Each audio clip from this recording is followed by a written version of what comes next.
So shifting gears to Everybody Hates Chris, I really think that sitcom is one of the shows that's kind of gotten just better with time. You know, as you go on, you see a lot of people amending their, I guess, like iconic black sitcom list and adding Everybody Hates Chris, especially in more recent years. So what are your thoughts on that? And did you think that the show would get to a point where a lot of people are saying, you know, years and years later, oh, this was iconic, we should have given it more flowers when it was in its early stages?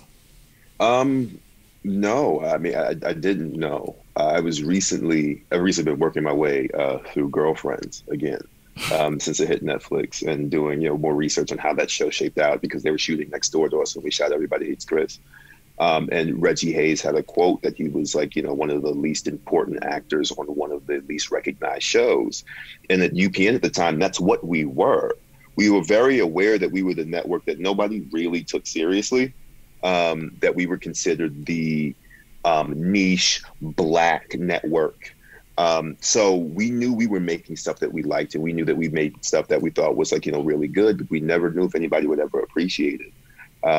I didn't really get an inclination that that might be the case until actually the show was canceled.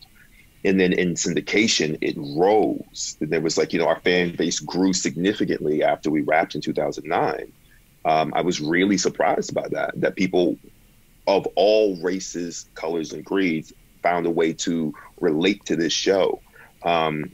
So now to hear it coming back up in conversations it's always shocking, because when we shot it, we didn't really feel that love as much.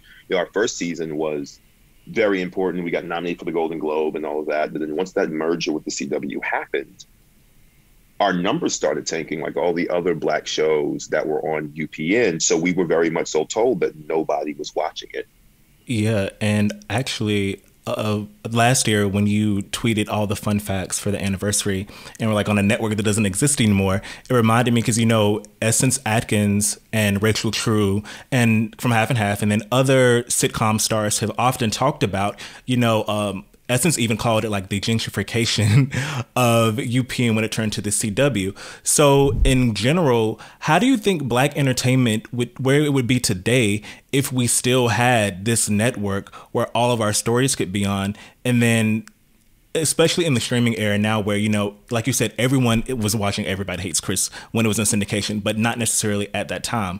So how do you think things would play out differently had all of the shows that were on UPN gotten the attention they deserved, and, we continued throughout the years as well? Because, there was kind of this absence after, when that first happened, there was this absence until probably around the advent of Blackish, until you saw like Black sitcoms.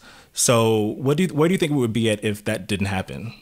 I think you're absolutely right. It created a void. There was a vacuum of a lot of Black content that then later ended up, to me, popping up in this Black renaissance that felt like it started around like 2012, 2013, of a lot of like independent and streaming shows by a lot of Black curators that were getting us back to that place.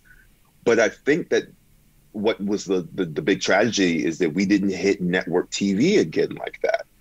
Everybody knows that network TV hits the masses. And what also is very concerning about that is the fact that network TV, all we're doing is selling advertising time for major brands. So it means that those brands don't necessarily see people who watch Black-centered shows as their target audience to sell, let's say, paper towel or, dish detergent.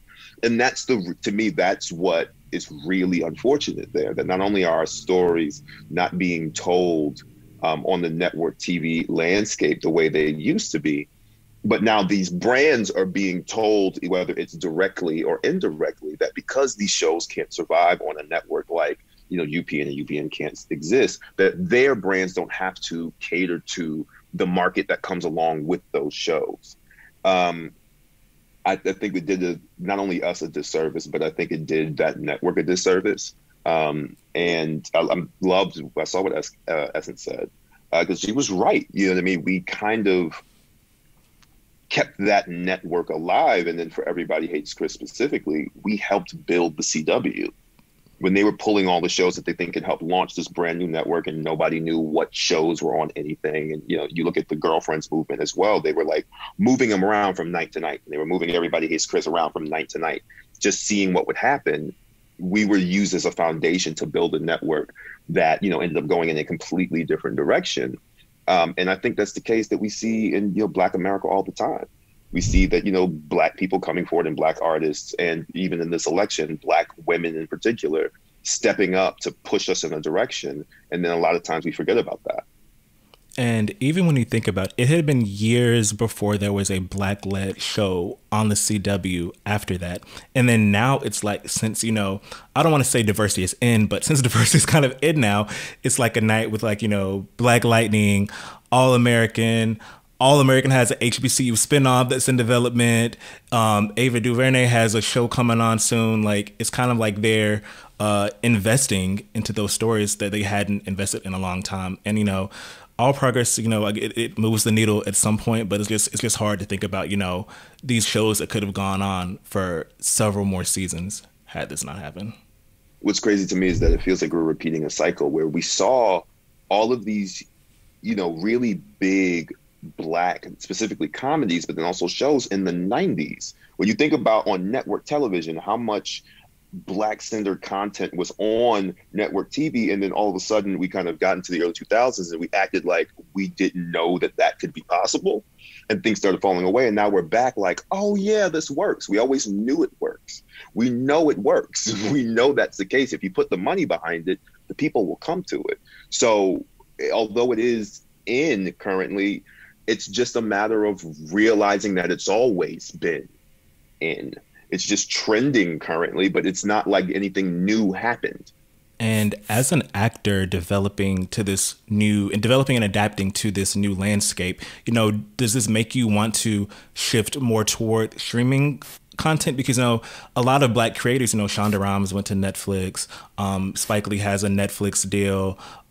Regina King is at Amazon. I think Viola Davis is at Amazon as well, especially considering, how I guess fickle broadcast has become with, you see so many shows coming on and there'll be one season, 20 episodes and done, when that same show may have gotten a little bit more of a life on a streaming giant. So do you think that plays any part in you deciding, okay, I want to do this role, or do I want to wait for streaming? Because you can go to streaming and you may be on one season and it's critically acclaimed and people love it, or you may be on network TV and you may run for several seasons, but people may not see it, especially if that show doesn't have a deal in place. I think there's a balance. But for me, ultimately, I go where my people are. I go where the people that I want to work with. And, I've been able to pride myself and had the privilege of working with friends a lot. And if they're at streamers, then I guess that's where I'm going to be. You know what I mean? That's how that goes. I think network is in a very interesting place right now, where it has to adapt to the current landscape. Because so many content creators want this it's attractive to be able to make a show and know that all of the episodes will come out at one time, or at least on a platform where they can sit. And people will be able to appreciate that, even if they trickle to it slowly, versus the week-to-week grind of network. Network's very hard to keep those numbers up. So I think we're in this shift that happens in the industry. Like, it feels like every 5 years, where the game just changes completely, and everything that was the case before is no longer. But you're going to see a lot of particularly Black content creators, I think, move to streamers, just so things can have a chance to sit there. Yes, it can be, on network TV, and we all know how network TV money works and the episode counts are higher and all of that. But I think people ultimately, as artists, want to have their stories told in completion. And it feels like that's the better bet right now. Because of syndication, I feel like most people clearly will identify you most with your role on Everybody Hates Chris. Is that something over the years, that you accept that you're more identified with that role? Or are you in the position where I've done all this other stuff too that you need to watch? Or is it something that how do you process that? I definitely think it's been a process for me. I think where I am currently on it is I appreciate whatever people appreciate. I'm in a phase in my career where I'm doing things for me now, which is really beautiful and very fulfilling.